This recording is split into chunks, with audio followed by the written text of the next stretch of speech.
Isabel Kashudian from the Daily Gamecock. What was the biggest challenge in joining a new program so close to signing day? It's sort of in the middle of recruiting, just making sure you're doing things the right way. Because you don't want to hurt North Carolina State, but at the same time, I got to make sure I do what's best for me and my family. So just making sure that I'm doing things fair to them on their recruiting side, making sure they take care of those things, and then also getting to know the running backs on this side. Coach Sands, I think you recruited Kendrick Salad when you were at NC State. So I guess since they've signed, what are your thoughts on Kendrick and also on Mike Davis? Kendrick's a good player. Unfortunately got hurt this year, but he still came back even after his injury and had a good year. So he's a good player, a guy that we offered when I was at North Carolina State. And Mike Davis is a special player as well. And I think both those guys are going to bring a lot to the table.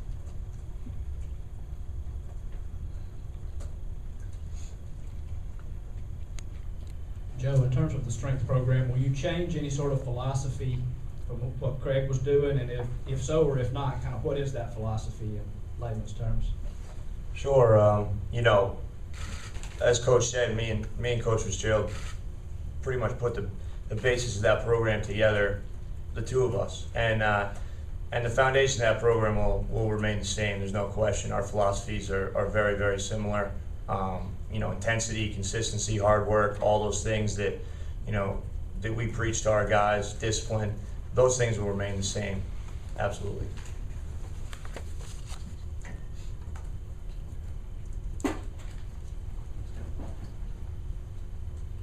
Lynn Snyder with Spurs and Feathers. Coach Robinson, just tell me a little bit about your basic philosophy, how you like to handle your linebacker. Handle the special teams or the tight ends? Both of them. Okay. Not tight ends. Well, I think when we talk about the special teams, we want to be aggressive. We want to put pressure on the opponents, and I think it's important in every game. I think the special teams have a great value in terms of the field position, and I think we can make a difference in every game that way. And I think in this conference, there's such a premium on possessions. People do such a great job of running the football and controlling the clock, and so we have to be.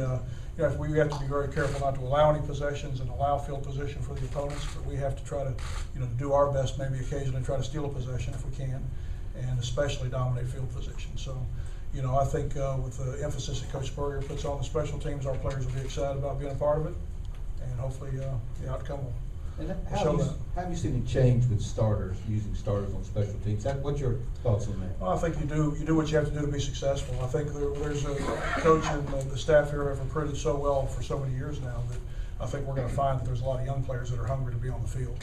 And those young players can fill those spots. We'll be excited. But I think we'll all do what we have to do to be successful. And if the starters have to be out there in certain situations, then, I think they'll be excited to do it too. Reggie Anderson, WLTX TV. Joe, because you're with the kids so much during the summertime, just talk about the responsibility of being the head guy in that department. For me, I've been. This is going to be my 4th season here, so things have progressed in my involvement with the team. Obviously, as I've been here, and now that Coach Spurrier has been graciously had me as the head strength coach, to me, the things don't change. It's still about the guys. It's still about the athletes. It's still about the kids and how they are, and how the recruiting and how the guys are they have great personalities. They want to work hard. They want to win. And to me, it's easy for me because of the guys that we have now. They do a tremendous job. They'll continue to do a tremendous job. And it's like getting handed the keys to a Ferrari. I got to keep this baby on the road, and that's what I'm going to do.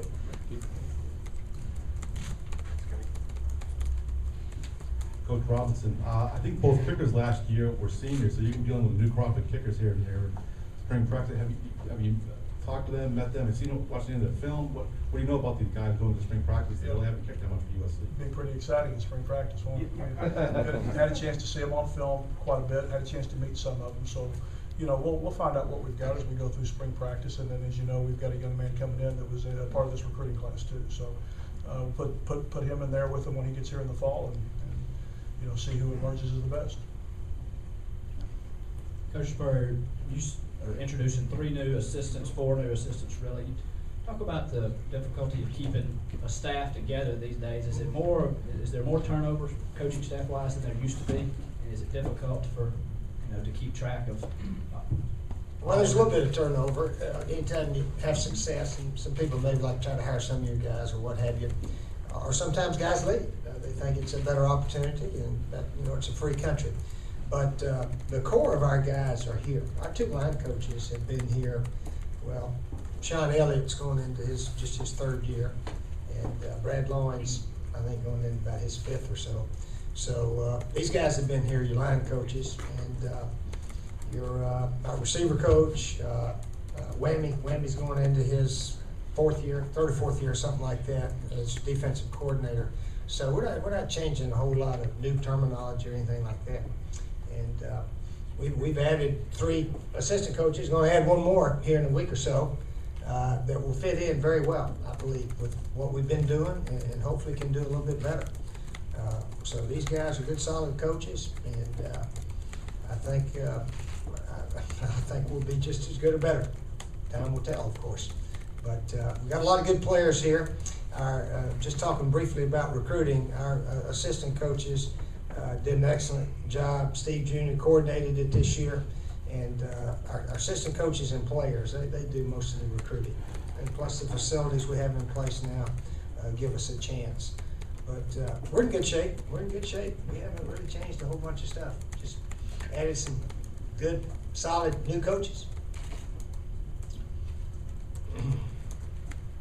Kirk, could you kind of talk about what resulted in you going down to Texas to coach high school ball there for a couple years? What that experience was like, what you felt like you maybe gained from that experience? Well, I grew up, my dad was a football coach in Texas, and I grew up riding on the yellow buses and doing all that stuff my whole life.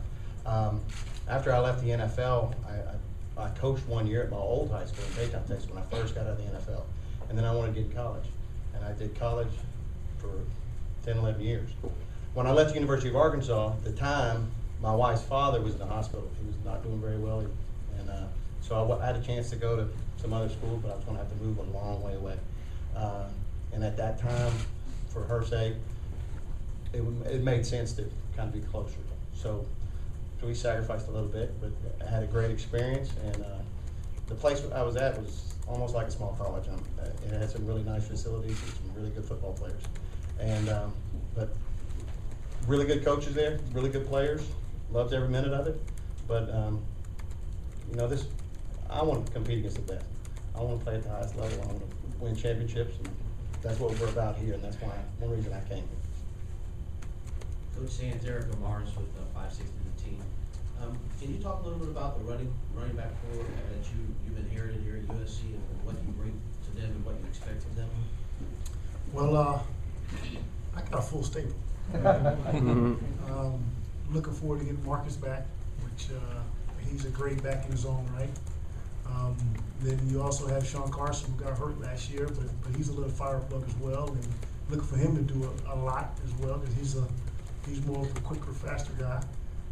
We got Brandon Wiles, who he had a good year last year after Marcus got hurt, and then you had Kenny Miles, which I think there's still some decisions to be made by him, but look forward to getting him back, and I think he's a solid back as well. So I have a good stable, and I'm looking forward to having the opportunity to coach these guys. Coach Robinson, I think you were on the LSU staff that came here in 2008. What were your recollections of that game, and what were your thoughts on the atmosphere at the Williams-Brice Stadium? Well, unbelievable atmosphere. It's in fact, I was telling them earlier, my daughters are so excited about being back in the SEC and being part of this type of arena. They just can't wait to get here. But I thought it was a great atmosphere, and it's a great crowd and great program that's been built here. So we're looking forward to it. Coach Spurrier, the SEC is going to change this fall with the addition of Missouri to the East Division. What are your thoughts on Missouri and then joining this division? Okay, yeah, Missouri is in the Eastern Division, and we play them this year. Haven't gotten around to worry about them yet, but I think we're playing third game. Is that correct? Third game, something like that. But they're a good team. They're a very good team. signed the #1 wide receiver in the country, from what I understand today.